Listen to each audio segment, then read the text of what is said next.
Vamos a poner esto ya. Bueno, muchas gracias por venir al segundo acto de las Jornadas Libertarias del Octubre Rojinegro del año 2019. En esta ocasión, pues se trata de una presentación de un libro de Carlos Taibo, Los olvidados de los olvidados, que trata pues sobre la historia de los anarquistas españoles y la cuestión de nuestra memoria histórica, ¿no? Y estos aspectos. En la jornada de este año hemos querido centrarnos un poco en el tema de la memoria histórica, porque parece ser de que últimamente la memoria se está señalando como algo del pasado, sin trascendencia, sin significado actual, sin repercusiones. Y bueno, queremos reivindicar un poco no solamente ese discurso, sino la fuerza que tiene la memoria y la historia en el presente y en el futuro, como un contenido relevante. Realmente todas las personas siempre actuamos con nuestro más reciente pasado, pero también con el pasado más lejano. Todos nuestros actos vienen determinados por ellos. Y es muy importante entender que realmente el pasado determina en gran parte nuestro presente. La forma actual política que vivimos viene determinada por una serie de condiciones del pasado muy determinadas y que difícilmente puede haberse desarrollado de otra forma si no fuese porque las personas que habían en ese momento, también condicionadas por su pasado más reciente, pues obraron como obraron.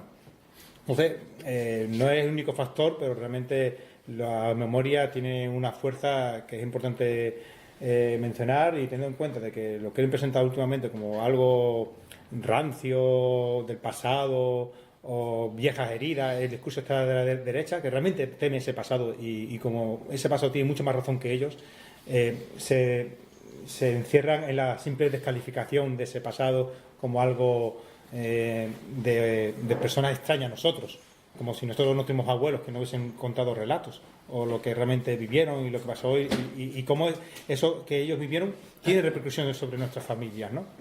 O sobre nuestras comunidades vecinales, del pueblo, etcétera, ¿no?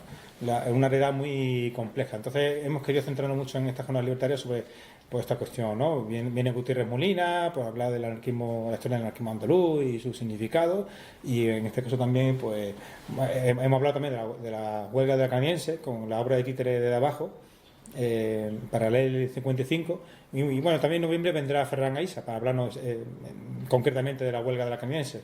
Y bueno, en este caso también pues Carlos Taibo pues habla un poco de los anarquistas españoles, un libro muy interesante que nosotros conocimos hace un tiempecillo, y nos pareció muy idóneo traerlo aquí a la jornada.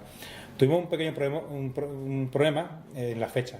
De hecho, aquí ha falta gente seguramente por el despiste de la fecha, que en un principio pusimos el día 3. En realidad Carlos nos comunicó que tenía una conferencia en Adra el día 3 y que no podía ser, tiene que ser el día 2. Y bueno, como fue unas primeras correcciones, parece ser que se nos pasó. Cuando estuvimos ya fijando los últimos detalles del cartel, esto quedó en nuestros apuntes más antiguos y se nos pasó, la verdad. Y bueno, hemos intentado arreglarlo, y sabemos que, bueno, muchas personas se han enterado del arreglo, pero claro, nos tememos que igual han faltado unos poquitos que pueden haber venido, ¿no? Con este detalle. Pero bueno, aquí estamos, aquí hay una gentecilla, y el acto pues va a tener su importancia, y para quienes se vayan a perder la charla porque se haya confundido con la fecha o por otra razón, no importa, aquí lo estamos grabando tanto para Radio del Maina como para los archivos propios de la CNT. Tenemos aquí una grabación de la charla, pero bueno, nos servirá, ¿no? Por lo demás, voy a dar ya paso a Carlos Taibo para que nos hable del libro, de la conferencia de hoy. Sin comentar, pues el móvil mejor tenerlo en silencio, no hace falta apagarlo en realidad, pero sobre todo en silencio, que no moleste al conferenciante, y que después de la charla pues hay un turno de intervenciones, tanto para preguntar como para comentar, opinar, lo que vosotros queráis, ¿vale? Hay también actos durante todo el mes. Ahí está el octubre rojinegro, ¿vale? Bueno. Hay varios actos durante el octubre rojinegro. Este viernes o sábado, ahí está en la jornada, habla Mónica Arauzo sobre el tema de la prostitución, que es un tema muy polémico. Nosotros pues tradicionalmente hemos tenido una trayectoria de una manera, pero últimamente, el último tiempo, está apareciendo otras versiones y bueno, sí, nos ha parecido interesante pues traerla para que hable también de las otras versiones, que nos parece también muy interesante, ¿no? Y no sé yo si en esta semana hay otros actos de los tuberos, creo que no, pero la siguiente semana sí hay más. Si hay más actividades, ahí está el cartel y lo podéis seguir. Sin más, pues damos paso a Carlos y no entretengo mucho más. Muchas gracias.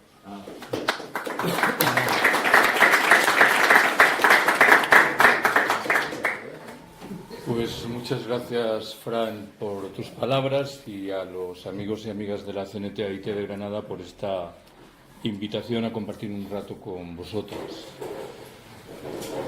Este libro que presento hoy vio la luz, si así lo queréis, de resultas de la lectura de dos obras publicadas en los últimos años y que pretendían, me ciño a lo que decía sus títulos, explicar la guerra civil a los jóvenes.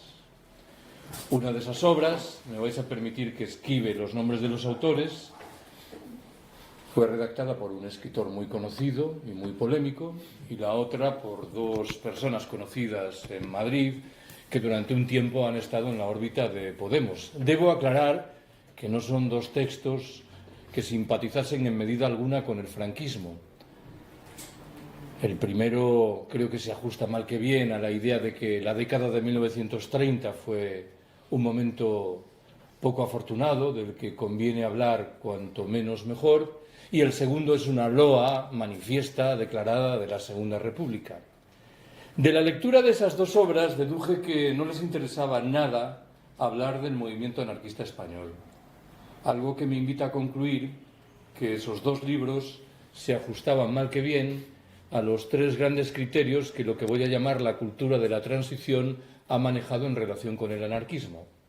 El primero de esos criterios invitaba sin más a concluir que los anarquistas no existían.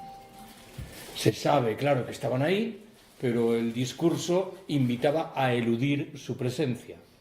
La segunda de las fórmulas, más abrupta, nacida de muchos circuitos del franquismo, pero también de determinada izquierda, se ha asentado en una franca demonización del anarquismo, descrito como un movimiento irracional, milenarista, violento, que no merecía ningún aprecio.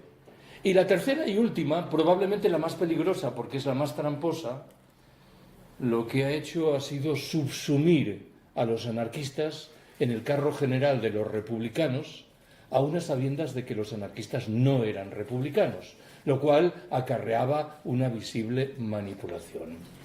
En este escenario, y por cifrar lo que os estoy contando en un dato, me pareció fascinante que ninguno de esos dos libros que gloso se refiriese en momento alguno a las colectivizaciones libertarias durante la Guerra Civil Española.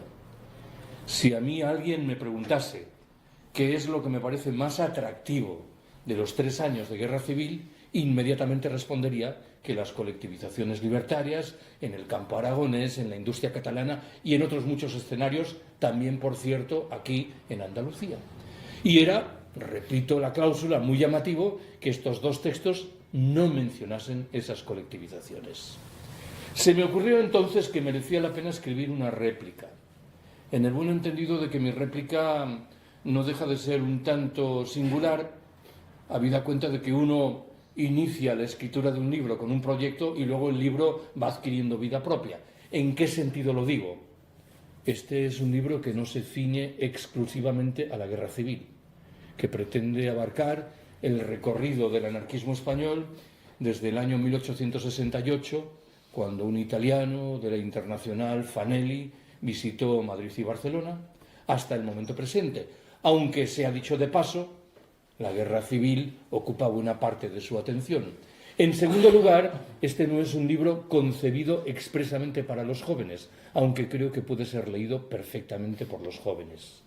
Agregaré, en fin, que un colega en Madrid, me lo encontré un día por la calle, me preguntó, sabedor de que estaba trabajando en esta obra, si estaba escribiendo un panfleto laudatorio del anarquismo español. Yo creo que le respondí, en primer lugar, que nada tengo contra los panfletos, que me parece que son una forma de comunicación tan respetable como cualquier otra. pero que en cualquier caso era incapaz de escribir un panfleto laudatorio. Este es un texto que incorpora argumentos críticos que merecen ser discutidos y que pueden ser polémicos, de tal manera que no hay una voluntad laudatoria que eluda mencionar los problemas que se han revelado, y han sido muchos, como sabéis, a lo largo de la historia del anarquismo español. Bueno, lo que me propongo hacer en los próximos minutos es rescatar media docena de materias que creo permiten tomarle el pulso a esta obra, que por cierto es una obra ilustrada con dibujos de Jacobo Pérez Enciso que me parece que le dan un aire sugerente e interesante. ¿Cuál es la primera de esas materias? Parece inevitable que una obra como esta intente responder a una pregunta que se ha formulado muchas veces. ¿A qué se debe la fortaleza del anarquismo en el caso español? Lo primero que se me ocurre deciros al respecto es que conviene rebajar un tanto las ínfulas del argumento. ¿En qué sentido lo digo? Me parece a mí que el derrotero de los anarquismos portugués, francés e italiano fue muy similar al del anarquismo español hasta el final de la Primera Guerra Mundial.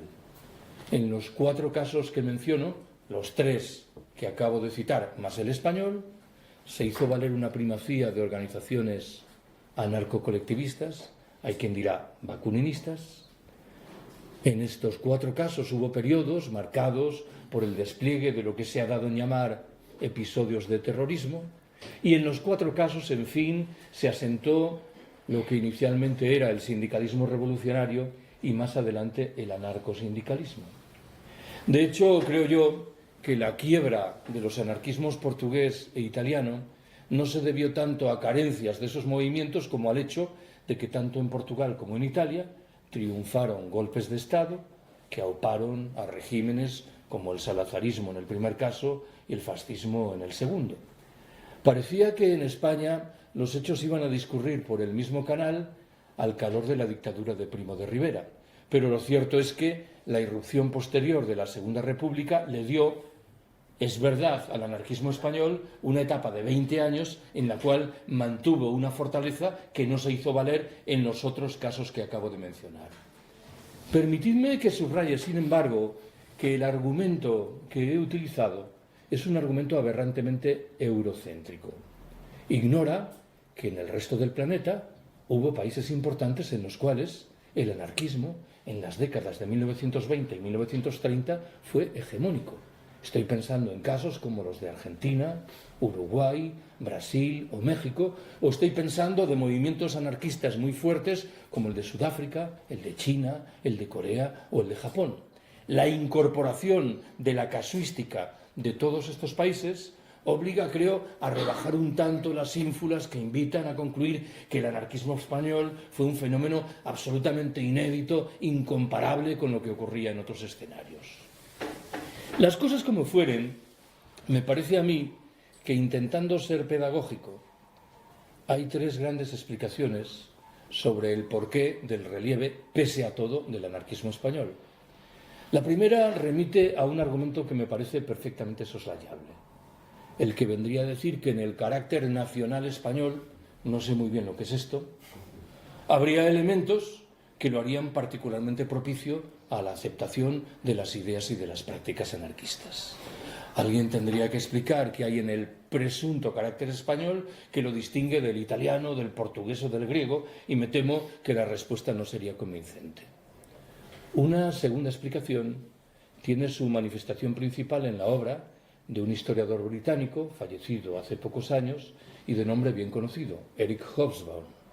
Hobsbawm entiende que el anarquismo es un fenómeno milenarista, que bebe de la condición de gentes atrasadas, poco complejas y poco racionales, y que se manifestaría fundamentalmente a través de gentes habitantes del mundo rural o, en su defecto, y en el medio urbano, de artesanos y comerciantes. Me parece que los hechos dibujan una realidad infinitamente más compleja que la retratada por Hobsbawm. En el libro que presento mañana en Adra, Anarquistas de Ultramar, me veo en la obligación de certificar que la abrumadora mayoría de los anarquistas que radicaron en los países del sur eran obreros de la industria que trabajaban en el medio urbano.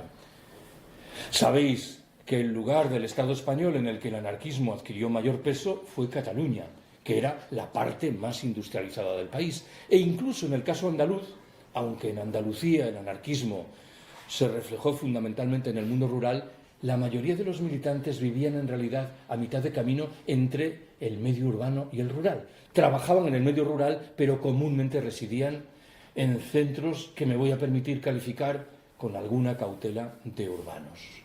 La tercera y última explicación se revela a través de un libro, por lo demás, de lectura muy recomendable.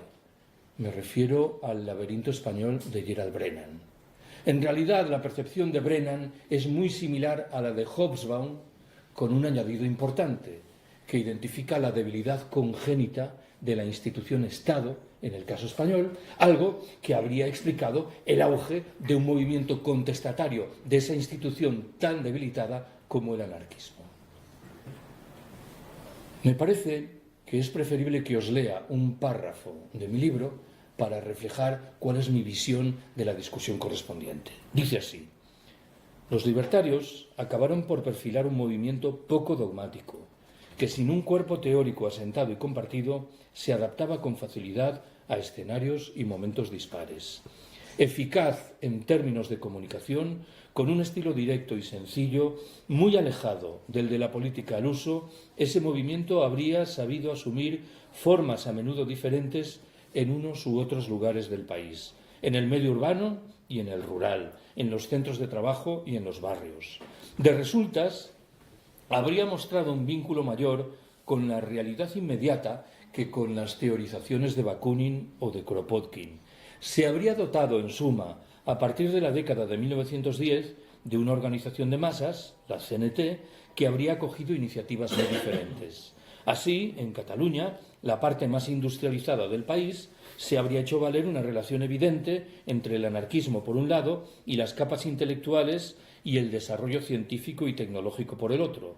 En Andalucía o en Aragón, por el contrario, era sencillo percibir el nexo existente entre el anarquismo y el colectivismo agrario retratado por Joaquín Costa, manifiesto en la pervivencia de bienes comunales que se reivindicaba fueran usados por los campesinos sin tierra al amparo, una vez más, de fórmulas de democracia directa y de apoyo mutuo.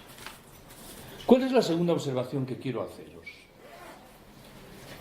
Todos los años, cuando llega el mes de agosto, es frecuente que los canales de televisión, probablemente faltos de noticias, recuerden la celebración enésima de la liberación de París en 1944 frente al yugo alemán y subrayen que en esa liberación desempeñó un papel importante una compañía, la 9, que normalmente dicen estaba integrada por republicanos españoles. Consta que la mayoría de los integrantes de esa unidad eran anarquistas o anarcosindicalistas. Luego no eran republicanos españoles. Dígase que era una unidad formada por antifascistas españoles y quedará salvado el argumento. Pero el uso del término republicanos para describir la condición de estas gentes induce una trampa que ya antes mencioné. La relación del mundo anarquista con el proyecto de la República creo que reclama consideraciones en dos ámbitos diferentes. El primero es el teórico. Los anarquistas rechazan todas las formas de gobierno y la República es, con toda evidencia, una forma de gobierno. Pero me interesa más, en este caso, discutir los hechos precisos que se derivan de la otra circunstancia. La relación del mundo anarquista español con la Segunda República fue comúnmente tensa, por no decir que fue muy tensa. ¿Por qué? Si tengo que invocar 4 o 5 pinceladas, diré en primer lugar que la República no fue en modo alguno, en realidad creo que no podía serlo ontológicamente, una república de trabajadores. Fue una república burguesa, encabezada ciertamente por una burguesía muy débil y minoritaria. Uno de los indicadores de lo que acabo de deciros fue el hecho de que los dirigentes republicanos se mostraron manifiestamente incapaces de sacar adelante una reforma agraria que se suponía que era el proyecto maestro que defendían. Al margen de lo anterior y en un segundo escalón, promovieron los llamados jurados mixtos, claramente desarrollados en provecho del Partido Socialista y de la UGT, y que obedecían al propósito principal de arrinconar en el mundo laboral la acción directa del anarcosindicalismo. Desplegaron un sinfín de mecanismos represivos, como los materializados en la Ley de Defensa de la República o en otras leyes, la de orden público y la de vagos y maleantes, que tendemos a pensar que fueron desarrolladas por el franquismo, cuando surgieron en la Segunda República y no precisamente en el llamado bienio negro, sino en el bienio más bien reformista o progresista. Estas leyes permitieron el despliegue de políticas hiperrepresivas como las que se hicieron valer en Casas Viejas, en Cádiz, en 1933, o en Yeste, en Albacete, un fenómeno muy olvidado, por cierto, en 1936. Pero más allá de estos datos que acabo de manejar, me parece que hay uno manifiestamente concluyente. En las horas aciagas del golpe militar de julio de 1936, muchos dirigentes republicanos consta que prefirieron negociar con los militares golpistas antes que entregar las armas a los sindicatos. Otro gallo hubiera cantado si su conducta hubiera sido diferente. Sospecho que ciudades importantes como Sevilla, como Cádiz, como Granada, como Huesca, como Zaragoza, como A Coruña o como Vigo, bien podrían haber quedado del lado del bando republicano y haber permitido una guerra civil muy diferente de la que cobró cuerpo.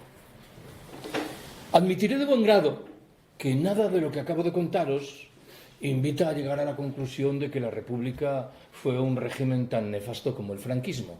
Ciertamente había una gradación de capacidades y de prestaciones, pero me temo que debemos liberarnos de cualquier ilusión en lo que respecta a la condición de ese régimen republicano.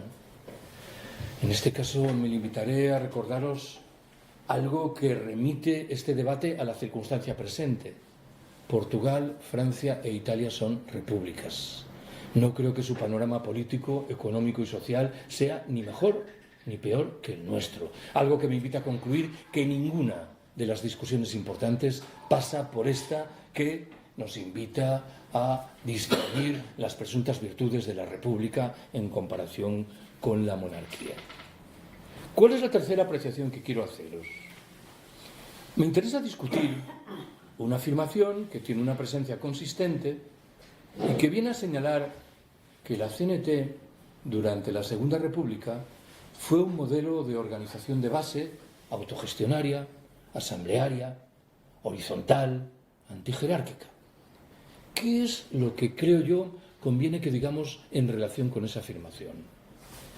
Voy a formular una apreciación en dos escalones distintos. Si concentramos la mirada en las federaciones locales, en los sindicatos de base, me parece que esa afirmación encuentra refrendo en la realidad. En cualquier caso, la CNT era una organización infinitamente más democrática que cualesquiera otras que operaron en aquellos años. Mucho más democrática que la UGT socialista y, por supuesto, mucho más democrática que partidos como el socialista, el comunista, Esquerra Republicana o el ejemplo que queramos promover. ¿Qué es lo que me invita a señalar, sin embargo, el segundo escalón que anunciaba? En los años de la dictadura de Primo de Rivera y más aún en los de la Segunda República, entiendo que se forjó sibilinamente un fenómeno tan interesante como delicado: la irrupción de lo que en determinada jerga se empezó a llamar los militantes influyentes, que sospecho que es un eufemismo para retratar lo que a menudo eran líderes entendidos en sentido convencional. Lo que acabo de decir no es muy correcto porque ciertamente su condición no se ajustaba a lo de los liderazgos convencionales. ¿En qué estoy pensando? Me parece que es inevitable, insorteable una comparación con lo que cobró cuerpo 10 o 15 años antes al calor de la revolución bolchevique en la Unión Soviética. El partido bolchevique era una estructura férreamente jerarquizada, donde había un centro que tomaba decisiones e imponía reglas del juego de obligado cumplimiento, de tal manera que quien quería acceder a esa cúpula tenía que pasar por el aro de dar satisfacción a las normas estatuidas. En el caso de los militantes influyentes, en el anarquismo español, el fenómeno no se ajustaba a este procedimiento. Se trataba, en la mayoría de las circunstancias, de gentes muy apreciadas por la militancia, por su coraje personal, por haber pasado muchos años en la cárcel, por sus capacidades teóricas, de tal manera que eran más bien relaciones humanas directas las que contribuían a enaltecer esas figuras, muy lejos de estructuras, al fin y al cabo, burocráticas, como las que acabo de atribuir al proyecto bolchevique en la Unión Soviética. Pero en cualquier caso, la figura de los militantes influyentes acabó por generar problemas serios en materia de funcionamiento de una organización horizontal, asamblearia y antijerárquica. Ya sé que lo que digo a continuación exagera un tanto la realidad, pero sospecho que da cuenta de una parte importante de esta. Cuando se produce el golpe militar fascista en julio de 1936, la mayoría de los militantes influyentes, anarquistas connotados, deciden colaborar con las instituciones. Bien lo sabéis, a través de lo que al cabo fue la integración primero en el gobierno de la Generalitat de Cataluña y poco después en el propio gobierno republicano español.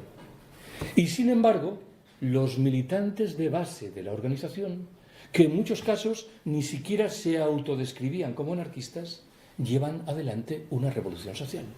Algo que me parece dibuja una paradoja excelsa que en realidad sospecho que en un grado u otro se repite en todos los procesos revolucionarios.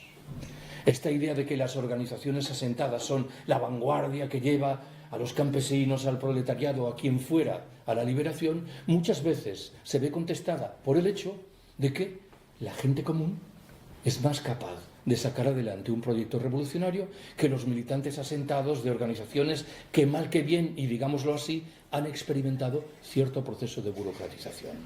Conviene, sin embargo, que me autocorrija en alguna medida y que recupere un poco este código de descripción que he utilizado hace un par de minutos y que subrayaba que, pese a todo, los militantes influyentes no se ajustaban al proyecto burocrático, jerarquizado, vertical, que ha atribuido al partido bolchevique. De nuevo, me permito leer un párrafo del libro. Dice así: importa subrayar la condición del material humano del que se nutrieron la CNT y en general el mundo libertario.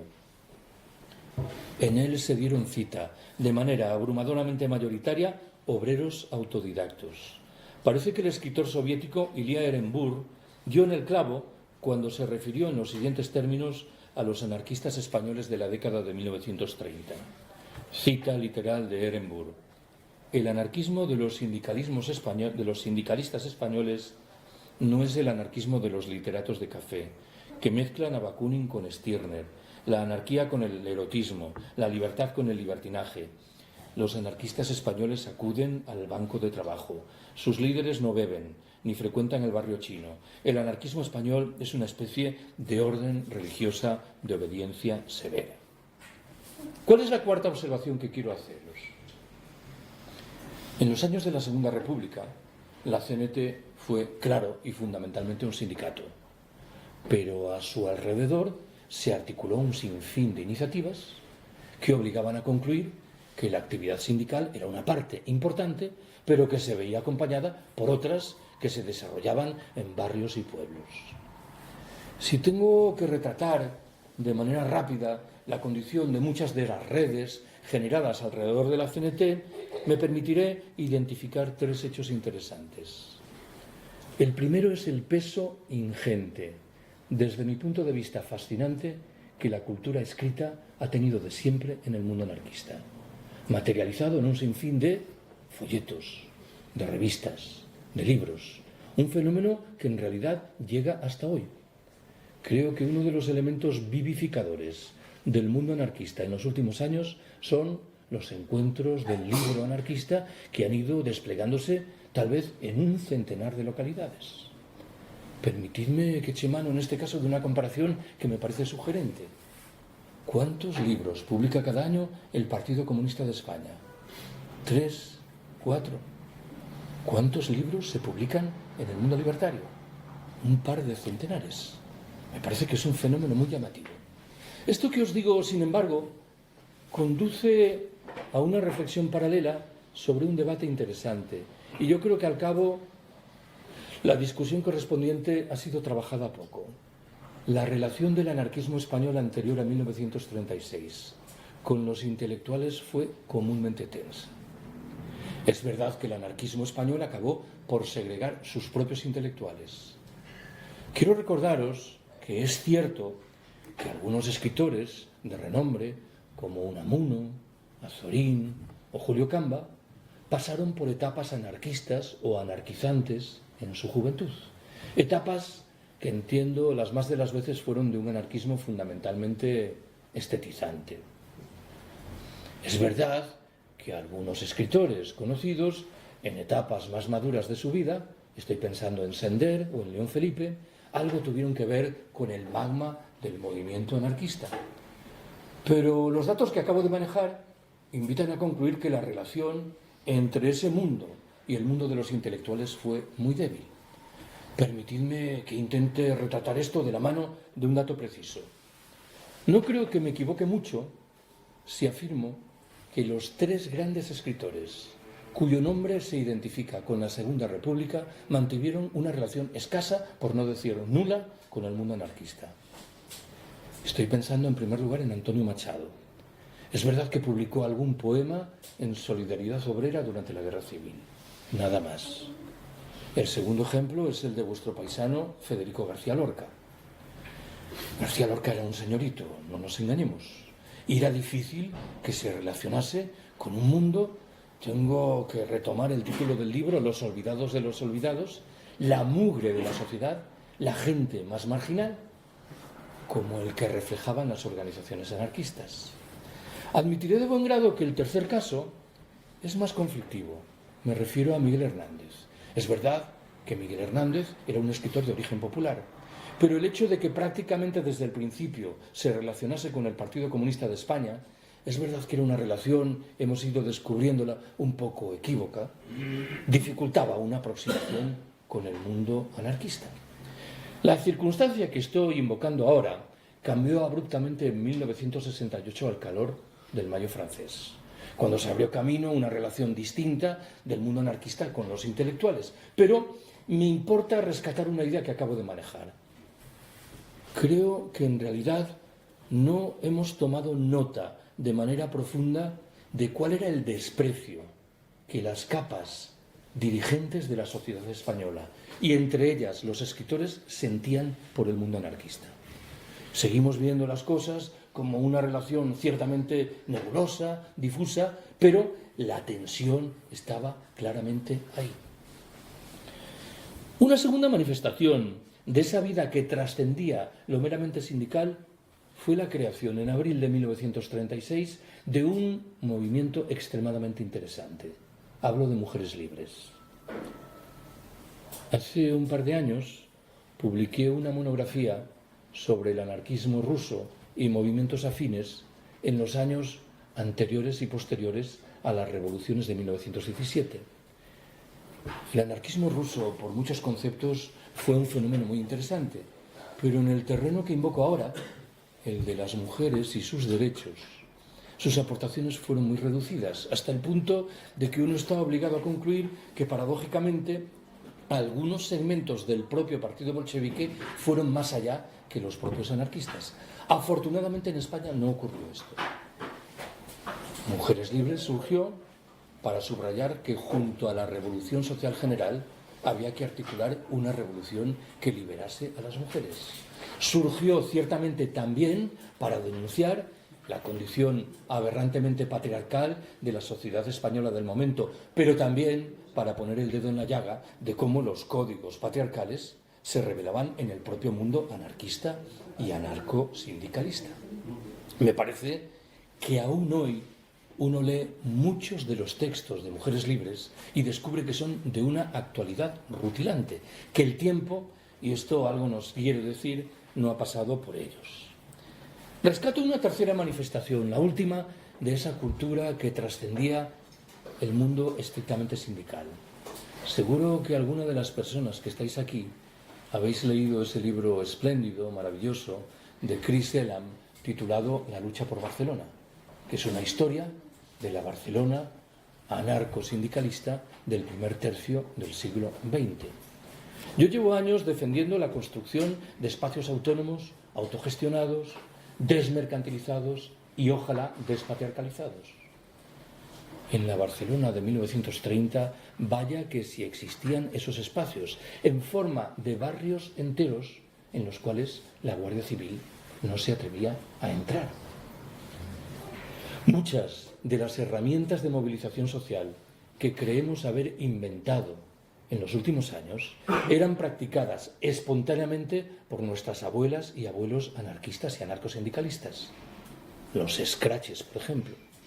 Cuando el propietario de una vivienda alquilada pretendía subir, conforme a criterios de manifiesta usura, la cifra correspondiente, inmediatamente era objeto de un escrache que, no preciso decíroslo, resultaba mucho más eficiente que cualquiera de las cosas que nosotros estamos en condiciones de desplegar hoy en día.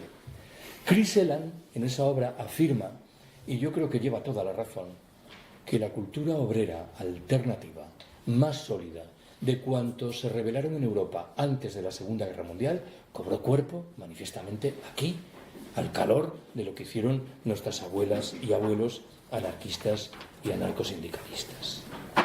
¿Cuál es la quinta apreciación que quiero haceros? Penetro ya en el terreno nebuloso, proceloso de la guerra civil. Y lo hago con el propósito primero de subrayar que, aunque probablemente es legítimo hablar de una guerra civil para describir lo que ocurrió entre 1936 y 1939, no me gustaría que ese término, acuñado ya, de uso normal, olvidase que en la trastienda hubo también una guerra social. El olvido de esta condición del conflicto me parece decisivo y tiene muchas manifestaciones contemporáneas particularmente delicadas. Pongo un ejemplo de lo que quiero decir.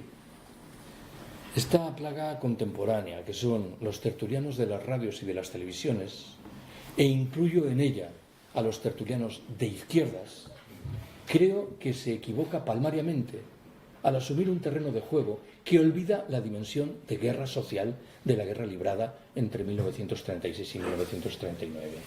¿En qué estoy pensando? Aceptan un terreno de juego que implica una discusión, por lo demás respetable, sobre si realmente las izquierdas o los republicanos ganaron las elecciones de abril de 1939, o sobre si el recuento de los votos de las elecciones del Frente Popular en febrero de 1936 fue limpio o no. Me interesan muy poco esas discusiones, porque invitan a ignorar lo que había en la trastienda, que era una lucha de clases extremadamente dura.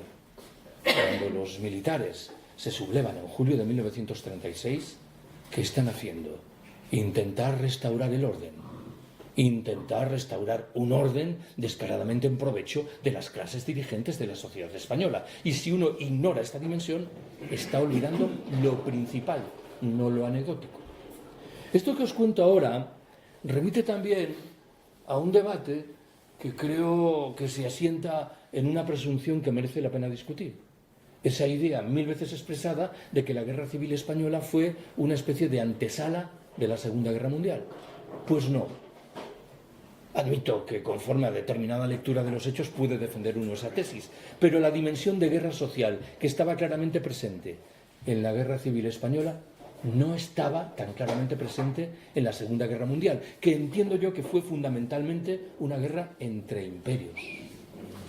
El imperio alemán, el italiano, el japonés, el ruso soviético, el norteamericano, el francés o el inglés. No voy a decir que por detrás no había nada de guerra social, pero me temo que el relieve del fenómeno era inconmensurablemente menor que el relieve del mismo fenómeno en la Guerra Civil Española.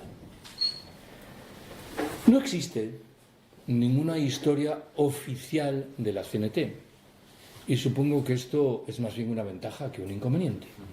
Pero en relación con lo que quiero sugerir ahora, no deja de ser un problema. ¿Por qué?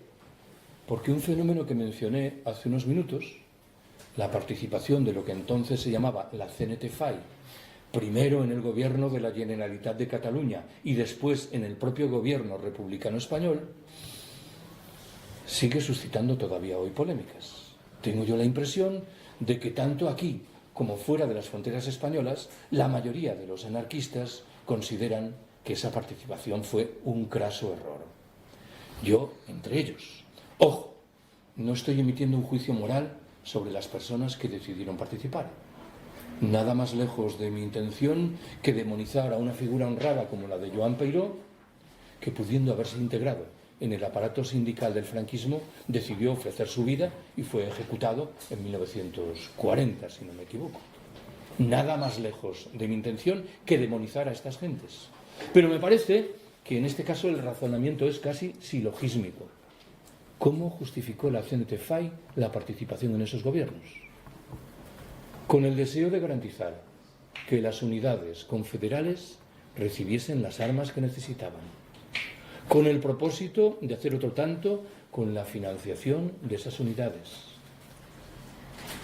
con el objetivo de proteger las colectivizaciones que habían cobrado cuerpo, con un proyecto un tanto etéreo de conseguir que potencias como Francia o el Reino Unido abandonasen la neutralidad en virtud de la certificación de que en el bando republicano se desplegaban políticas razonablemente moderadas. En fin, con el objetivo central, claro, de ganar la guerra.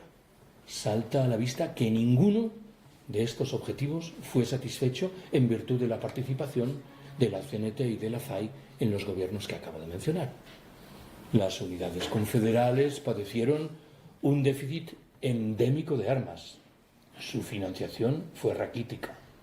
Las autoridades republicanas decidieron acabar con el grueso de las colectivizaciones. Francia y el Reino Unido no modificaron su política de neutralidad. Y, en fin, no preciso agregarlo, la guerra civil se perdió. Me limito en este caso, lo repito, a enunciar un argumento empírico. Ninguno de los objetivos sobre la base de los cuales se justificó la participación en las instituciones fue objeto de satisfacción.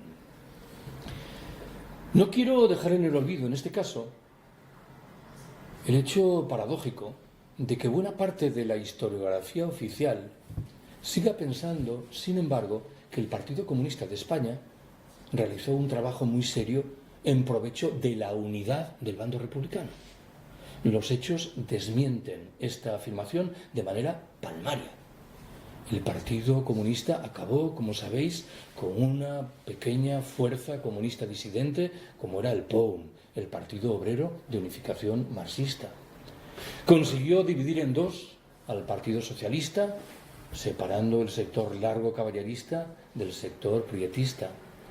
Arrinconó progresivamente a la CNT de cualquier proceso de toma de decisiones. Hizo otro tanto con los nacionalistas catalanes. Y al final no parece que mostrase ninguna eficiencia en términos militares a la hora de sacar adelante lo que debía ser una victoria en la guerra. De tal forma que me parece que uno está obligado a denunciar esta ilusión óptica que sugiere que el Partido Comunista de España defendió gallardamente la unidad del bando republicano en provecho de un proyecto encaminado a ganar la guerra. ¿Cuál es la sexta y penúltima observación que quiero haceros? La principal concreción de la revolución social que justifica que hablemos de una guerra social la configuraron las colectivizaciones libertarias en el campo aragonés, en la industria catalana y en otros muchos lugares. Permitidme que en relación con la terminología que acabo de utilizar llame la atención sobre algo que digo siempre. Tal vez el adjetivo libertarias aplicado aquí no es muy afortunado. ¿Por qué? Porque en muchas de esas colectivizaciones participaron activamente muchos trabajadores de la UGT socialista. Algo que me interesa subrayar para llamar la atención sobre el hecho de que las prácticas autogestionarias rompían afortunadamente las fronteras del propio mundo anarquista. Iban más allá. Si yo tengo que valorar esas colectivizaciones, echaré mano de dos grandes criterios. El primero me obliga a subrayar que, a mi entender, demostraron que es posible organizar una sociedad compleja sin empresarios, sin capataces y sin burócratas. El segundo me obliga en paralelo a llamar la atención sobre el hecho de que las gentes que protagonizaron esas colectivizaciones eran perfectamente conscientes de que no bastaba con estatalizar, con nacionalizar las fábricas o las explotaciones agrarias, que había que autogestionarlas. Es verdad que entonces no se utilizaba este término. El término autogestión se expandió de nuevo al calor del Mayo francés de 1968, pero el concepto estaba claramente presente, por ejemplo, en las resoluciones sucesivas de los congresos de la CNT española. Me vais a permitir que de nuevo, sin embargo, pretenda, para justificar eso que dije antes, de que este no es un panfleto laudatorio del anarquismo español, llamaros la atención sobre alguna dimensión que me voy a permitir calificar de no particularmente afortunada de las colectivizaciones. ¿En qué estoy pensando? Es una idea que en los últimos tiempos me acosa con mucha frecuencia. Yo creo que el movimiento anarquista español fue particularmente sugerente y sigue suscitando en muchas personas, entre las que me cuento, admiración, porque en él se reunieron de manera espontánea dos fenómenos distintos, que tenían orígenes diferentes. Por un lado, una cultura precapitalista que guardaba relación con el hecho de que la mayoría de los militantes de ese movimiento procedían del mundo rural o al menos eran descendientes de padres o de abuelos que habían llegado a las ciudades del medio rural, con lo cual conservaban esa cultura asentada en buena medida en la lógica de lo colectivo y de la solidaridad, del apoyo mutuo. Estoy hablando de un fenómeno natural, no ideológico. Lo que llevaban en la cabeza se vinculaba de manera inercial, biológica, con esa cultura precapitalista. A este fenómeno se sumó un segundo, que era un proyecto anticapitalista vinculado con una ideología, el anarquismo, que había cobrado cuerpo en la Europa del siglo XIX y que defendía orgullosamente una propuesta anticapitalista. La combinación del precapitalismo y del anticapitalismo generó un movimiento extremadamente sugerente que creo que es lo que viene a explicar eso que antes se ha atribuido a Chris Elam, la idea de que fue el movimiento obrero alternativo más sólido, más creativo de cuantos se hicieron valer antes de la Segunda Guerra Mundial. Permitidme que proponga un par de observaciones que redundan en este magma de conceptos. ¿Cuál es la primera? Las colectivizaciones, desde mi punto de vista, configuraron un paso histórico en la línea de la autogestión. Las empresas, las explotaciones agrarias quedaron en manos de los trabajadores, que procedieron a autogestionarlas.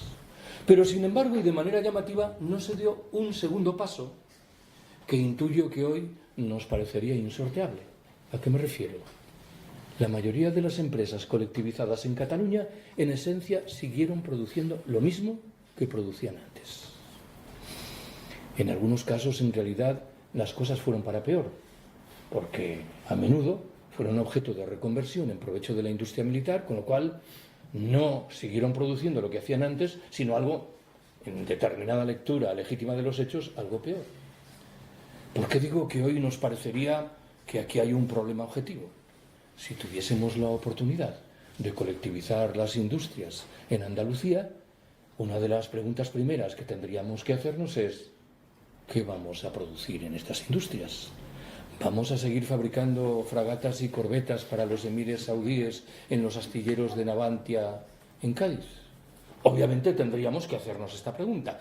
Ya sé que lo que estoy diciendo ignora que era un escenario tétrico, una guerra civil que se estaba perdiendo y que tampoco tiene mucho sentido que pidamos demasiado a gentes que claramente se levantaron por encima de su tiempo.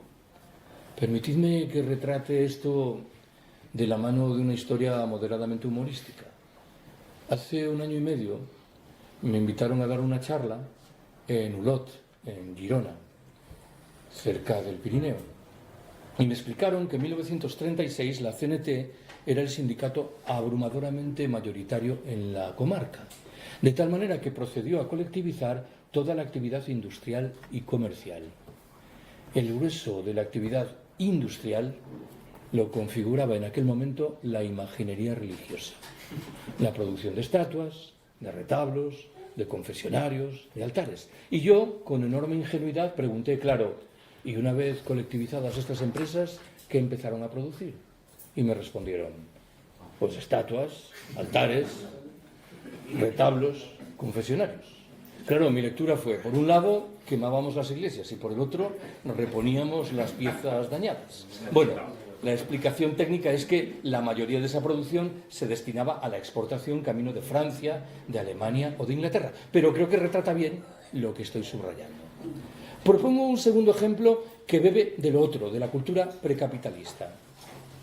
Al parecer, durante la Segunda República en Zaragoza se desarrolló una huelga muy recia y prolongada, protagonizada ante todo por trabajadores anarcosindicalistas, en solidaridad con un dirigente comunista alemán que había sido encarcelado por los nazis.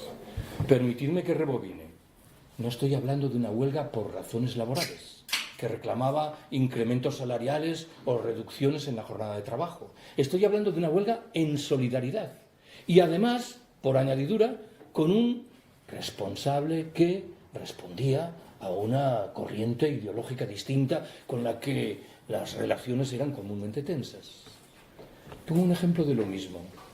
Parece que en las industrias colectivizadas en Cataluña durante la Guerra Civil, muchos trabajadores, cabe suponer que en la abrumadora mayoría de los casos anarcosindicalistas o al menos militantes de la CNT, admitiré que no es exactamente lo mismo, reivindicaron que se respetasen las fiestas religiosas. ¿Cómo podríamos explicar esto? Alguien dirá, bueno, porque algunos de esos trabajadores serían creyentes. Bien. Pero me temo que la explicación de fondo, como bien podéis intuir, era otra. Si se respetaban las fiestas religiosas, no había que acudir a trabajar. Y muchos de estos trabajadores razonaban pensando, a ver, hemos hecho una revolución y 12 meses después trabajamos muchas más horas que las que trabajábamos antes. Aquí había un problema. Ya sé que alguien recordará con buen criterio que era un momento muy delicado, una guerra civil que se estaba perdiendo, pero el hecho de que en la cabeza de estas gentes perviviese lo que yo entiendo que es un código precapitalista, que deja bien claro que cualquier revolución tiene que traducirse, por definición, en una reducción en la jornada de trabajo, me parece que remite afortunadamente a la pervivencia de códigos que uno tiene que aceptar que son los que explican en último término por qué seguimos admirando a esa gente. Séptima y última observación que quiero haceros. La CNT entró con mal pie en los años inmediatamente posteriores a la muerte del general Franco. ¿Por qué? En primer lugar, y esta entiendo yo que es la razón fundamental, porque el contacto de la organización con su base social había sido cortado después de 40 años de represión extremadamente dura.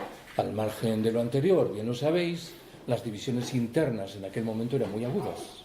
Enfrentaban al exilio con la militancia del interior y enfrentaban también, y esto era probablemente más relevante, a una cultura de cariz fundamentalmente obrerista, la que venía del exilio, y a una percepción más bien contracultural, que es la que estaba emergiendo en aquel momento, sin que fuese sencillo sumar estos dos elementos. Al margen de lo anterior, la represión no había desaparecido. Bastará con que mencione el vigor del caso Scala a finales de la década de 1970 para recordar que cuando la CNT, en general el mundo libertario, parecía experimentar un repunte, bien que se encargaron las autoridades del Ministerio del Interior, la policía, de cortar de tajo semejante crecimiento. Mi impresión es que, al margen de lo anterior, de manera inmediata, el mundo libertario tuvo que hacer frente a un problema que resolvió de manera convincente en el terreno teórico, pero sin embargo no acabó de resolver en la práctica. Me refiero a la irrupción de este gigantesco mito contemporáneo que son los llamados estados del bienestar. Siempre digo lo mismo. No sé si habéis reflexionado sobre esta curiosa expresión, estado del bienestar, que embellece gratuitamente la realidad correspondiente. ¡Oh! Estados del bienestar. Creo que la crítica libertaria de los estados del bienestar es fácil de enunciar.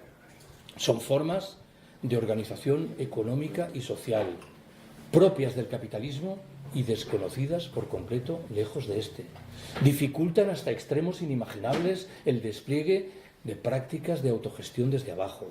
Beben de la filosofía mortecina de la socialdemocracia y del sindicalismo de pacto. No han venido a liberar, como anunciaban, a tantas mujeres que son hoy víctimas de una doble o de una triple explotación.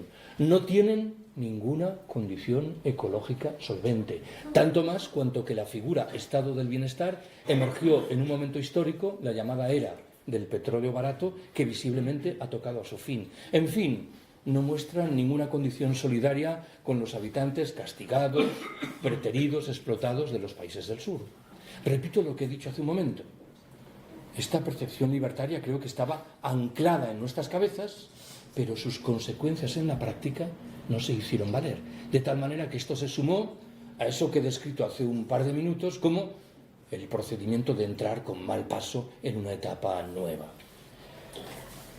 Muchas veces, aún así, cuando daba clases en la universidad, me daba por señalar a mis alumnos que aunque las organizaciones identitariamente anarquistas o libertarias son hoy visiblemente más débiles que en el pasado, el ascendiente de las ideas correspondientes se revela, sin embargo, de maneras muy diferentes, a través de la influencia ejercida sobre movimientos como el feminismo, el ecologismo, el pacifismo, los movimientos por los derechos de los animales, el decrecimiento, el antidesarrollismo, algunas de las manifestaciones del propio movimiento del 15 de mayo hace unos años. Y esto, claro que tiene uno que admitir que dibuja un escenario, por un lado interesante, pero al mismo tiempo que invita a recordar con añoranza lo que sucedía antes de 1936. No nos engañemos al respecto. Tengo por añadidura la impresión, y me limito a enunciar una idea muy rápida, de que cuando alguien afirma, y es un comentario que se escucha muchas veces, que pese a todas nuestras carencias el movimiento anarquista español sigue siendo el más potente del planeta, probablemente está enunciando una verdad. Pero al mismo tiempo está olvidando que nuestro movimiento anarquista es un movimiento muy autocentrado y con una presencia social muy reducida. Algo que me invita a concluir, por ejemplo, que tendríamos que mirarnos en el espejo de un movimiento anarquista más débil que el nuestro, pero más presente como es el griego, a través de una presencia social mucho más sólida. Por ejemplo, en la relación con los inmigrantes, en la relación con los refugiados. Esto que acabo de deciros, permitidme que subraye que es algo que me viene a la cabeza frecuentemente cuando tengo que acompañar en Madrid, que no es una ciudad particularmente bien dotada al respecto, a compañeras o compañeros alemanes, franceses o portugueses. Inmediatamente dicen, joder, pero aquí tenéis locales de los sindicatos, centros sociales ocupados o no ocupados, grupos de afinidad, editoriales. Estáis a años luz de lo que tenemos en nuestros países. Bueno, probablemente estamos a años luz, pero me temo que tanta luz al final no acaba de lucirnos como debiera. Acabo. Cuando últimamente tengo que responder a dos preguntas que me han hecho muchas veces, lo hago de esta manera. La primera me la formuló un periodista hace 3 o 4 años. Me dijo, en tu percepción, Carlos, ¿con quién deben dialogar los libertarios o las libertarias y con quién deben llegar a alianzas o acuerdos? Lo primero que respondí por prudencia es que yo no creo que haya nadie que esté en la condición de responder a esta pregunta. Pero en fin, imaginemos que yo fuera el cerebro gris de una organización y tuviera la obligación de hacerlo. Yo diría, tenemos que dialogar con todo el mundo o con casi todo el mundo. Siquiera solo sea porque no somos superiores a nadie. No lo olvidemos.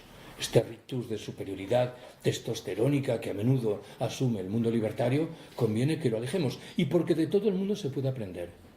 Más delicado es, en cambio, responder a la segunda de esas cuestiones. ¿Con quién tenemos que llegar a acuerdos?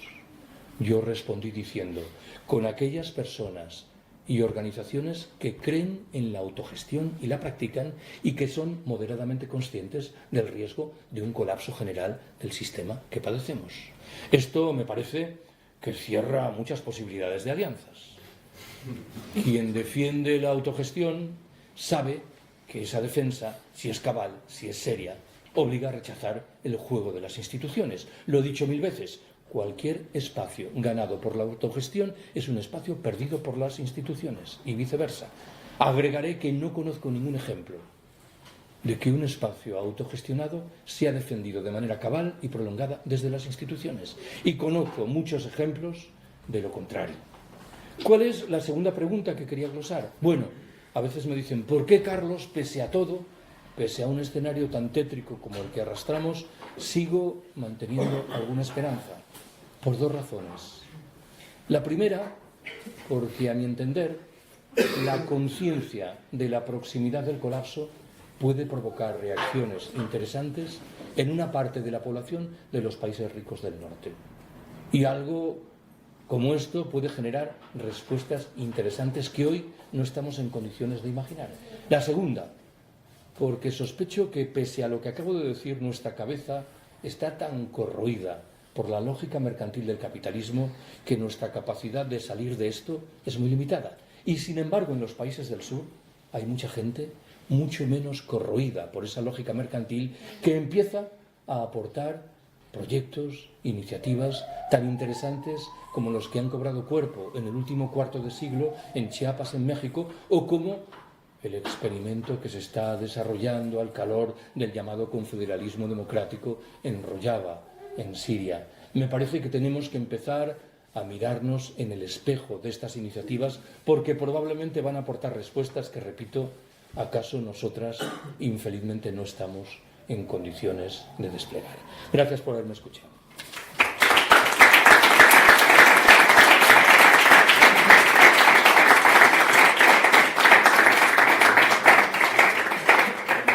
Bueno, comenzamos un turno de palabras. A ver quién quiere decir algo, preguntar algo. Puede levantar la mano y a punto, bueno, se le concede la palabra. O se le niega. Hombre, si me cae mal, sí.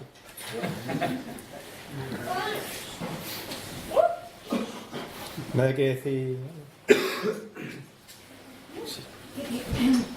Quería preguntarle si en relación con lo que ha dicho acerca de cómo algunos movimientos actuales como el ecologismo, el antidesarrollismo, el feminismo, adquiere notas libertarias o formas de hacer propias del anarquismo, si tiene alguna consideración negativa o positiva acerca de cómo afecta al anarquismo el desarrollo de estos movimientos y viceversa. Ya. A ver, intento responderte de la mano de una idea que he manejado con cierta frecuencia este verano. Explico el contexto en el que nace. He dedicado varios meses a leer con intensidad sobre el movimiento de los chalecos amarillos en Francia. En junio estuvo en Madrid una colega francesa, Mónica Jornet, que es la promotora de las ediciones del Mundo Libertario, para presentar un libro en francés sobre visiones anarquistas relativas al movimiento de los chalecos amarillos. Y cuando yo escuché a Mónica, y más aún cuando leí después el libro, llegué a la conclusión de que en realidad nuestra visión de lo que son los chalecos amarillos está más marcada por lo que llevamos dentro de la cabeza que por una consideración objetiva de lo que es o de lo que hace ese movimiento. Son nuestros preconceptos, no sé si decir nuestros prejuicios, los que anuncian nuestra visión. ¿Y cómo se materializa esto? Ya sé que desarrollo una teorización que es abusiva porque simplifica hechos que son, a buen seguro, más complejos. En el mundo anarquista hay gentes que depositan una fe fundamental en las organizaciones identitariamente anarquistas y que recelan de lo que está fuera de esas organizaciones. Y hay gentes que, por el contrario, más bien recelan de las organizaciones identitariamente anarquistas y piensan, un poco al calor de lo que he señalado al final, que buena parte del impulso que necesitamos va a llegar de gentes que no se describen necesariamente como anarquistas, que no han leído a Bakunin ni a Kropotkin y que, sin embargo, espontáneamente despliegan prácticas de autogestión y de apoyo mutuo. Quienes están en la primera posición recelan de oficio de los chalecos amarillos y tienden a ver los muchos elementos negativos de ese movimiento. Quienes están en la segunda, en cambio, consideran que los chalecos amarillos han contribuido poderosamente a actualizar prácticas libertarias que precisaban ser actualizadas. Creo que esto que digo de los chalecos amarillos lo podemos predicar de esos movimientos que has mencionado, ¿no? La actitud ante esos movimientos es distinta entre la parte del movimiento anarquista que cree fundamentalmente en las organizaciones propias y que mira con cierto recelo, a veces con razones fundamentadas, lo que llega de esos movimientos, y la otra parte del movimiento anarquista que está esperando que llegue un influjo dinamizador, iluminador, fundamentalmente de gente común. Yo debo confesar que me encuentro más bien en la segunda posición que en la primera. Vuelvo a lo de los chalecos amarillos. Es un movimiento extremadamente complejo, que exhibe, como sucedía con el 15M, aristas muy distintas, unas saludables y otras no. Pero a mí me parece que en términos generales refleja la irrupción de un proyecto de contestación desde la lucha de clases que merece ser estudiado detenidamente y probablemente merece ser apoyado en muchas de sus manifestaciones. Y esto lo digo del feminismo, del ecologismo, del decrecimiento, del desarrollismo, sin ignorar, claro, que cuando uno tiene que establecer una transacción con movimientos ajenos, es posible que pierda algo y que ese algo no merezca ser perdido. Ojo con esto.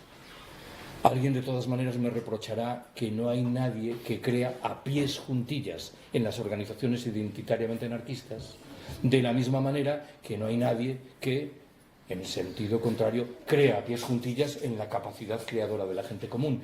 Pero, y acabo, yo tengo que creer por definición en la gente común.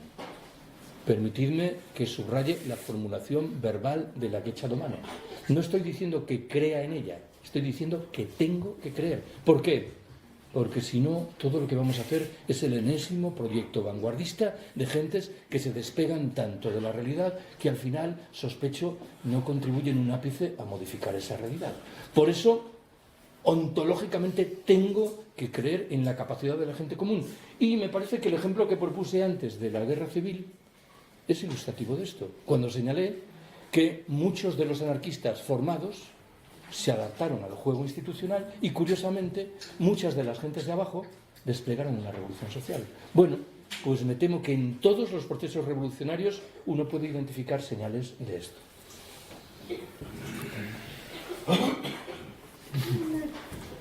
¿Alguna intervención más? Yo sí voy a comentar algunas de las observaciones que has comentado. Por ejemplo, en el caso de Granada se reproduce lo que has comentado anteriormente. El caso de la historia de la CNT y del anarquismo en Granada es básicamente una historia urbana. Aquí el mundo rural lo tiene básicamente la UGT y, sin embargo, los grandes núcleos urbanos, sobre todo Granada capital, lo tiene la CNT. Es verdad porque en Málaga, Cádiz, Sevilla el mundo rural es muy importante y la CNT lo domina, y creo que también en Córdoba.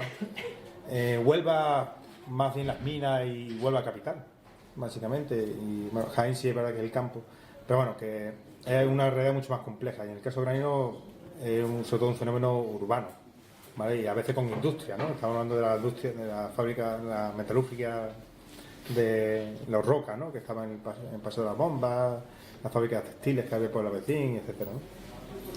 Sí, también comentamos si hay una especie de libro oficial de la CNT, para que la gente no sabe que es oficial, que fue aceptado en un pleno y se acordó que iba a ser el libro oficial de la CNT de un periodo de la Revolución Social, que es el libro de José Peirach. La CNT de la Revolución Española es un libro aprobado por la CNT, solo que es tan crítico con la CNT durante el gobierno que parece que no. Pero es que en ese momento, incluso las personas que habían participado en el gobierno estaban como arrepentidas, decían que eso había sido un error, había sido un intento bien intencionado de defender la revolución, pero que había fracasado, y que era preciso corregirlo, porque en el exilio había una facción que quería seguir con el gobierno republicano en el exilio, el gobierno de Giral, etcétera, que era la facción de Leiva, unos confederales bastante importantes, y la propia gente, García Oliver en su momento, Federico Monseni, querían que la gente retomase el camino correcto, que aquello había sido un error y que ellos mismos lo habían vivido, etcétera. Y entonces ese libro de Peirach a ellos les gustó mucho, porque era crítico y era lo que ellos querían establecer en el exilio, ¿no? Y bueno, sí matiza un poco a lo mejor el tema del liderazgo. Yo me he fijado de que yo no creo que antes de la guerra la CNT tuviese mucha burocracia. De hecho, muchos de los errores que cometen es por falta de una formalidad orgánica muy importante. No hay, cuando estuve en Ámsterdam estudiando su documento interno, todo cambia. O sea, lo que importa son las buenas intenciones y el funcionar. Y cometen muchos fallos de ese tipo. El liderazgo, pensar que antes del año 33 los grandes personajes de la CNT son Ángel Pestaña y Joan Peiró. En el momento en que ellos dicen cosas que no les gustan las bases, esto es que tenemos que planear la revolución, no tenemos que lanzarnos a la calle, lo que es el trentismo, la base le da la espalda y Ángel Pestaña prácticamente es expulsado, igual que Peiró, y eso que Peiró no fue tan así, fue una cuestión mucho más compleja. Y efectivamente empiezan a llegar otros líderes que son personas que tienen influencia, claramente tienen influencia por la prensa escrita, tal, pero son personas que realmente no conocen el tema orgánico, como lo conocía Ángel Pestaña o Joan Peiró o aquí en Granada José Alcántara, que es otro expulsado, por no compartir las cosas que decían las bases. Las bases querían guerra, porque normal. había hambre y era muy duro decirle a la gente que se esperase cuando tenían problemas hoy y mañana. Y el trentismo hablaba de que hay que hacer la revolución bien, y a lo mejor el trentismo tenía razón, de que hay que planificar. De hecho, en el 36 se reconoce de que había que planificar las cosas bien, pero es que la gente del pueblo, no solamente la gente anarquista, sino la gente fuera de la CNT, pero que simpatizaban y tal, pensaban que el régimen republicano estaba fracasando, de que el pueblo necesitaba hacer la revolución cuanto antes, y que la idea de la clase revolucionaria de Joan Peiró, de García Oliver, era lo ideal. Y se quitaron de un plumazo lo que eran hasta entonces los líderes de la CNT. O sea, eran líderes en el sentido de clastres, cuando habla de la sociedad contra el Estado, de las tribus. Efectivamente, hay personas que sirven mucho a la tribu, que son muy influyentes, son referencias populares de la comunidad, pero en el momento en que esa persona no responde a las necesidades de la tribu, esa persona pierde su influencia, ¿no? Entonces, era un liderazgo que sí existía. Félix Montseny, Joan Peiró, Pestaña, García Oliver, Durruti tenían una influencia que los demás no tenían y lo podían aprovechar si querían. Otra cosa es que no lo aprovechasen, pero si querían lo podían haber aprovechado.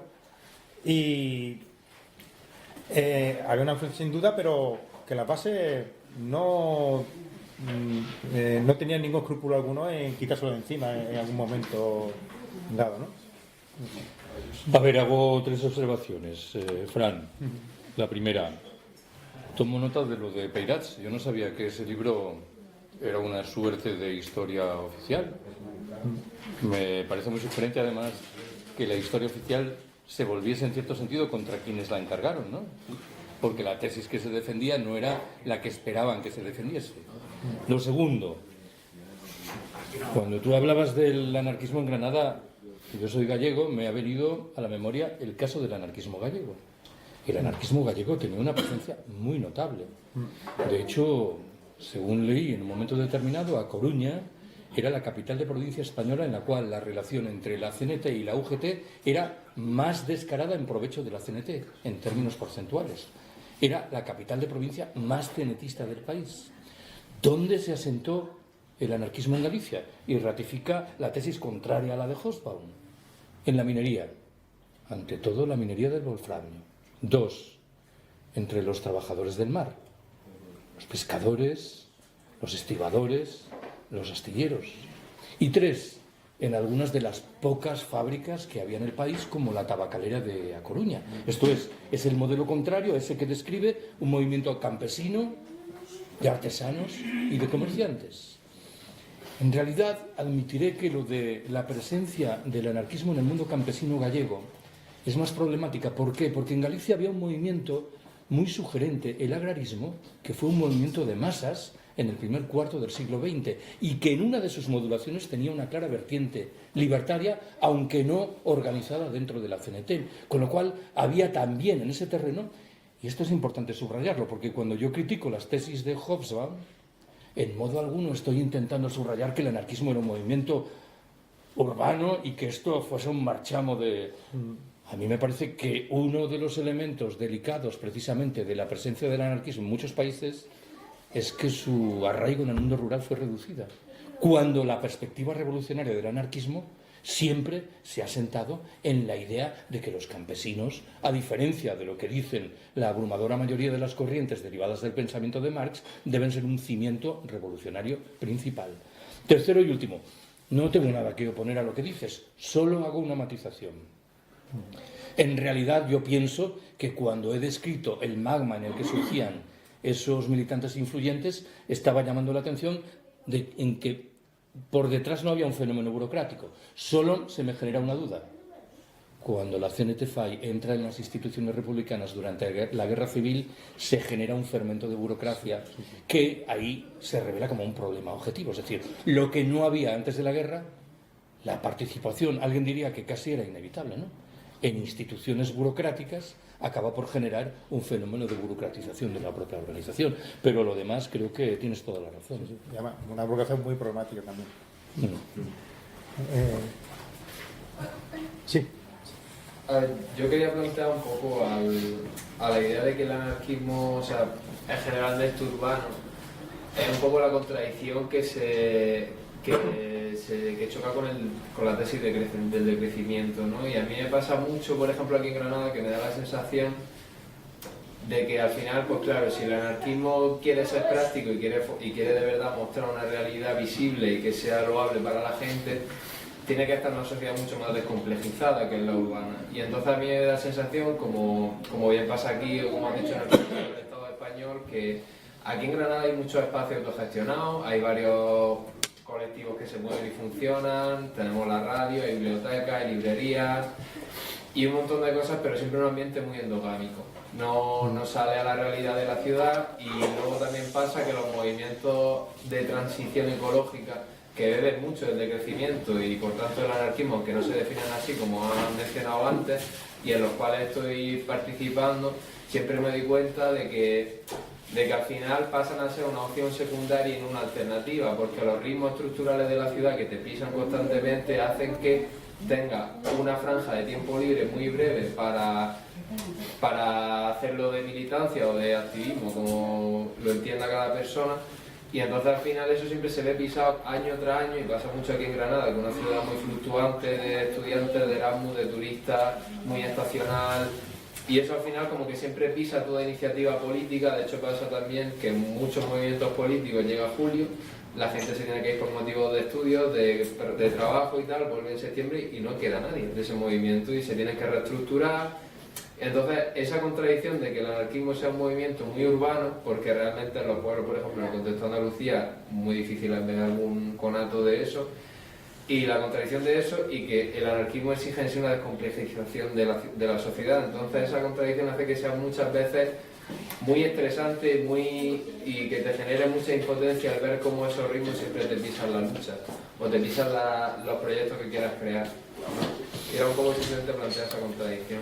Me parece que tienes toda la razón y que está bien planteado.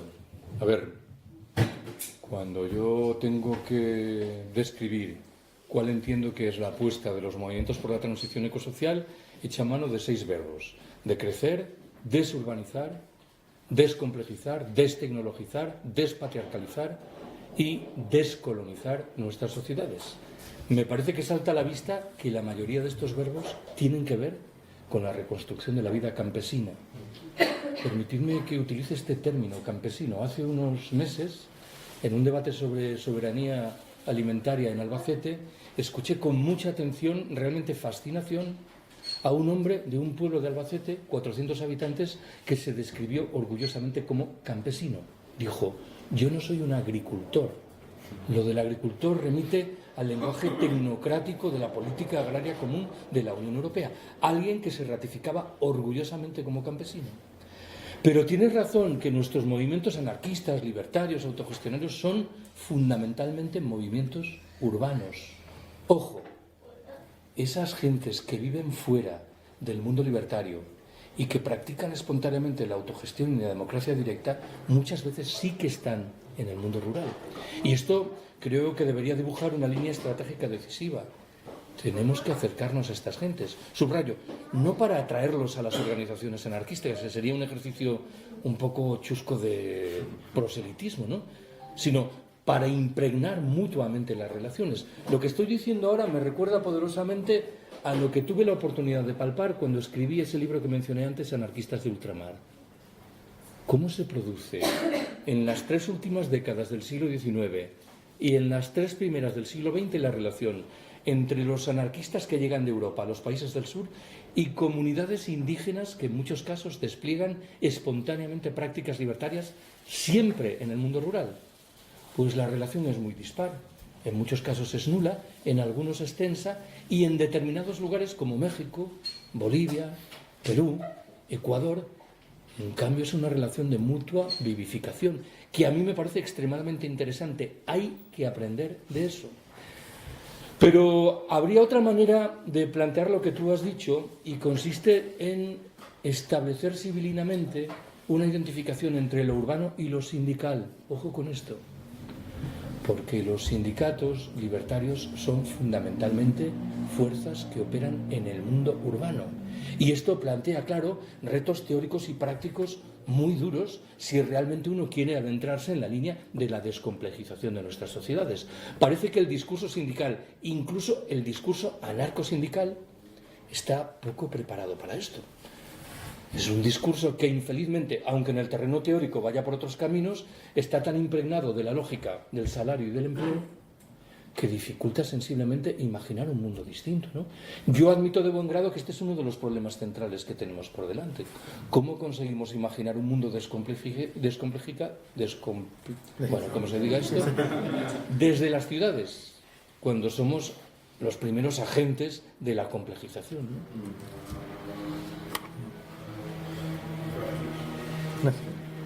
Bueno, ¿Quién más quería? Levanta la mano.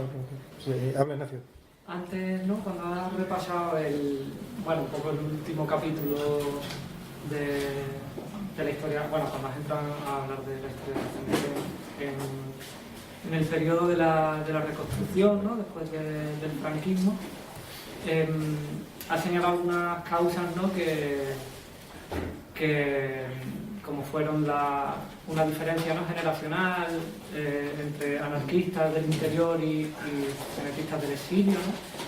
Y señalabas que los del interior presentaban un aire contracultural más que obrero en comparación con la CNT del exterior, y has señalado eso como una de las causas de la dificultad para crecer, ¿no? El anarcosindicalismo nuevo, y también la represión, como el caso Escala, etcétera, ¿no? Yo creo que esas dos cuestiones son un poco, en cierta medida, exógenas al aparato interno de la CNT, ¿no? Porque, bueno, fueron realidades a lo mejor políticas y culturales que la desbordaban, ¿no? Sobre todo esa diferencia generacional, y la represión, pues evidentemente es algo exógeno. Pero, bueno, te quería preguntar cuáles son las causas que a lo mejor tú consideras endógenas del aparato de CNT, que no supo ver la manera de... Bueno, una cosa que tú has dicho muy al principio, yo creo que ha sido el primer extracto que has leído de tu libro, que hablaba un poco de, no sé si utilizaba esa palabra, del pragmatismo, ¿no? Del anarquismo. Fue capaz el anarquismo en su historia de dar soluciones prácticas a la gente común para enfrentar su vida y los problemas que le acontecían, y a la vez supo adaptarse muy bien a diferentes momentos políticos, ¿no? Cuando has hablado, por ejemplo, del caso de la República, de esa relación tensa, creo que es un ejemplo que sintetiza muy bien la actitud de la CNT con el momento político, ¿no? Por cómo estuvo imbricada muchas veces en las conspiraciones contra Primo de Rivera, y a la vez, ¿no? Fue capaz de tejer alianzas con gente, bueno, con sectores, agentes políticos muy diversos, ¿no? Para tumbar un régimen que evidentemente era muy nocivo para el desarrollo de la CNT. Pero yo puedo ver, y sobre todo en el presente, que esa falta de perspectiva para crecer, para dar soluciones a la gente, ha llegado a nuestros días de una manera muy cruda, en el sentido de decisiones, de disputas internas, etcétera, que hace que existan en España, en fin, una CNT de un lado, una CNT de otra, ¿no? Prácticamente idénticas para medir. Y pienso en qué actitud tomó la CNT en la transición que frenó ese carácter pragmático de adaptarse al momento, de saber representar diferentes sensibilidades, como lo hizo históricamente. Un poco pretenciosa la pregunta porque también te ponga ahí en un brete. A ver, lo único que se me ocurre responder es echando mano de mi recuerdo personal de ese momento. ¿Cómo percibí yo eso? Yo nací en 1956, en 1978 tenía 22 años. Militaba en grupos anarquistas en Madrid. Mi percepción del exilio era la de una organización muy burocratizada, de gente muy mayor, que apenas se había percatado, que apenas había tomado nota de que la sociedad española había cambiado. Y seguía pensando en muchos terrenos conforme a las claves de 1935. Y claro, en las décadas que estaban de por medio había surgido una clase media que planteaba determinadas discusiones importantes, como había surgido ese mundo contracultural, que era en cierto sentido una herencia del Mayo francés de 1968, y me parece que estas gentes, estoy ejemplificando el argumento en la figura de Federica Montseny, no habían tomado nota, ¿no? Y seguían repitiendo las mismas monsergas. A veces esas monsergas eran interesantes porque daban en el clavo. A menudo sucede que las ideologías, aunque estén anquilosadas, si lo que arrastran es saludable, tienen mucho más peso de lo que puede parecer, pero me parece que existía escasa flexibilidad a la hora de tomar nota de lo que estaba ocurriendo. Y era, admitamos las cosas así, extremadamente difícil encajar el discurso obrerista, un tanto artificial y burocratizado del exilio, con la realidad de muchos jóvenes contraculturales. Y ojo, que tampoco voy a salvar a los jóvenes contraculturales sugiriendo que aquello era una maravilla. Yo nunca he compartido el entusiasmo que determinado mundo libertario ha sentido por una revista como Ajo Blanco. A mí Ajo Blanco no me decía nada. Era una especie de, hoy diríamos, un rollete posmoderno, que me parece que tenía poco que ver con la contracultura entendida en el sentido pleno, ¿no? Supongo que lo que estoy viniendo a decir es que realmente era imposible sacar algo realmente saludable de aquel escenario, porque cada cual arrastraba sus carencias y a esto se sumaba el fenómeno que has mencionado del sectarismo indómito del mundo libertario, ¿no?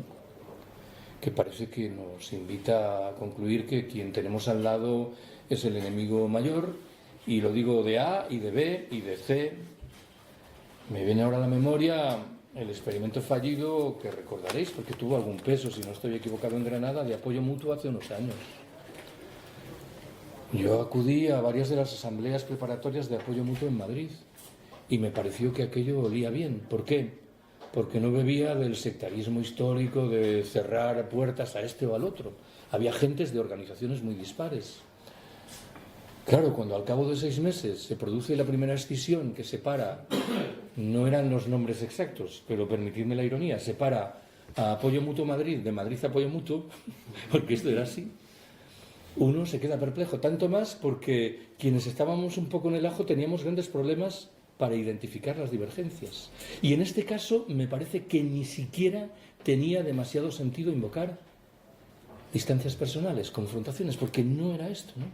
Bueno, si no somos capaces de ponernos de acuerdo en lo más elemental, pues aquí tenemos un problema objetivo. Habría que reflexionar si esto guarda alguna relación con nuestra ideología de fondo. Yo no lo sé, quiero creer que no. Y además quiero creer que todas las posiciones plantean argumentos legítimos. Tú lo has dicho antes, Fran, es la tesis que yo defiendo en el libro, lo de los trentistas y los faístas. Pues probablemente los trentistas tenían mucha razón en muchos de los elementos que estaban articulando, ¿no? Pero al mismo tiempo la biología reclamaba otro tipo de respuestas. Pero lo has dicho bien, cuando la CNT se reunifica en mayo de 1936 en Zaragoza, yo creo que lo hace porque las dos partes se dan cuenta de que lo que han planteado no es exactamente lo mejor y que hay que buscar una vía. Pues estoy hablando ya del presente, no de 1978, pero tal vez la tesis a la que me acojo es que era inevitable que ocurriera lo que ocurrió. No había otra manera de de zanjar las cosas. Bueno, ¿alguna otra intervención? También había que decir que la formación de las bases de esa época, después de 40 años de dictadura, dificultaba muchas cosas, ¿no? ¿Alguna intervención? ¿Comentarios? Pues lo dejamos aquí. ¿Lo dejamos aquí? Bueno, pues damos entonces el acto por finalizado. Pues muchas gracias a todos por vuestra asistencia y nos vemos en los siguientes actos. Muchas gracias.